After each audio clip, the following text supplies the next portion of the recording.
Hi everyone! Welcome to Perfectly Planned Content's Writing Wednesday video series, where we dive into the power of words and the many ways that writing can impact your business.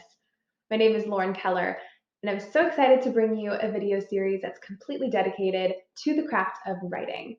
And so far in this series, we've been talking about copywriting and how to make your website shimmer.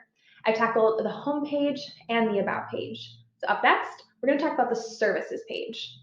Even though this video is dedicated to services, a lot of the advice overlaps with product pages, though it is important to know that those two things are different and will require separate attention. If you're ready to take your services page copy from zero to hero, let's dive into these 9 steps. Number 1 is to pull out all of your client avatars. You remember the client avatars, the people who you are talking to and who you want your copy to attract. Pull those out again. Just remind yourself who they are, what their hopes, fears, dreams, ambitions are, and how your services can talk to those specific things that they want. All right? It's all about them. Number 2 is to scope out the competition. Though it's never a bad idea to see what your neighbor's up to, not in a keeping up with the Joneses way, but just to make sure that your services are a notch above theirs. So why don't you look at about 5 to 10 other service pages that have your similar niche and offer similar things. Okay, see what they're doing really well. What do you like about it? What do you like about the design, the copy, how it makes you feel? And where do you think that maybe they're missing something? And wherever that is, that's where you get to plug in.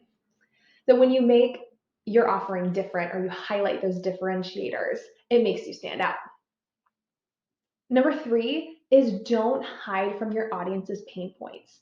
You might think that your website needs to be sunshine and rainbows and all positive vibes, but that's not necessarily the case. When you do that, you sort of sugarcoat the experience. Your audience doesn't want that. They want authenticity and genuineness to come through in your copy. And one way to do that is to actually address what's going on in your clients' lives. So, where are they at in life? What type of experience have they had with your industry previously? What do they already know about what you're offering? And then maybe what don't they know? And what's most important to them? And finally, where they want to go. Okay, so you know all those things about your client and you can identify the pain points that exist along the way. Writing about those and leaning into those is going to make your copy stand out. Next, you want to turn the generic into specific. All right, so ditch generic. You don't want something that has no meaning, it's too broad, right? And you also want to avoid industry jargon. Let's look at 2 different sentences to see which one is a little bit more specific. So which maybe paints a better picture. We create comprehensive financial plans. Good. Or if you have finally a financial plan that feels like you. Right, so obviously the second one is more specific and tailored to the person reading it, not necessarily the firm selling it. So if you take anything away from this video, let it be to be specific and not generic.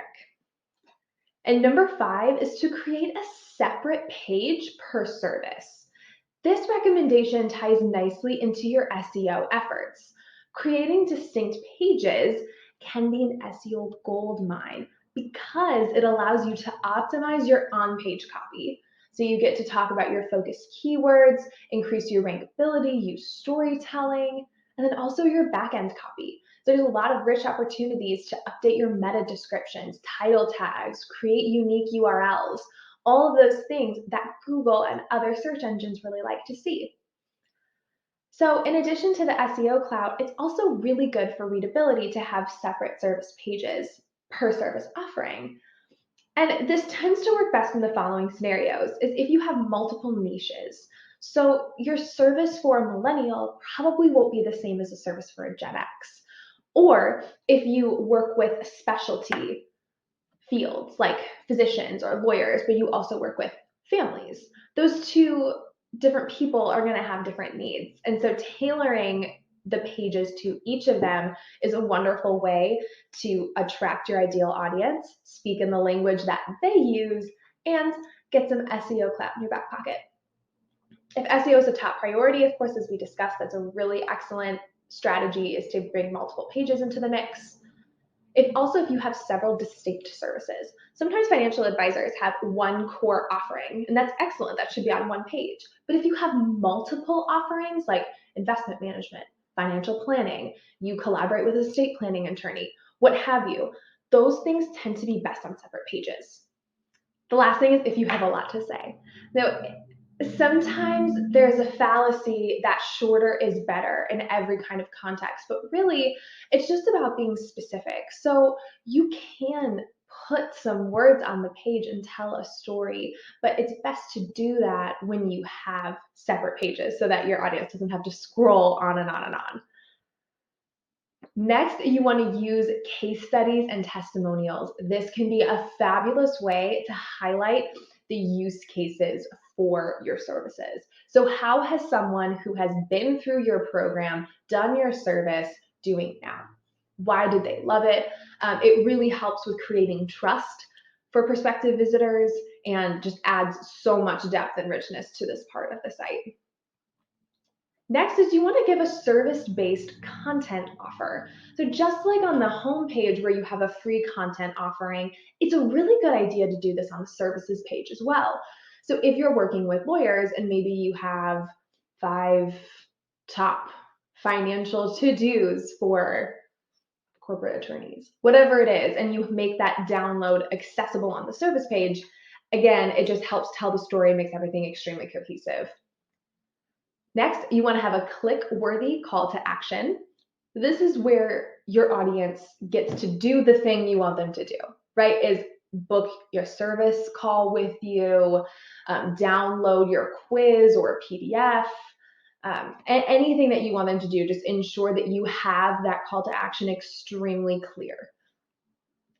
Finally, we're going to get into what I think you're all waiting for, is the pricing question. So should you include pricing on your website for your services page? This is an extremely personal decision, and it should come down to your industry and your niche.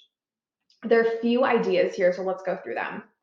First is you can list a pricing approach just without the numbers. So maybe you say that you are a flat fee or retainer or AUM or a combination. Just giving people a sense of how you charge and why you charge what you charge is a really good step in honesty and transparency.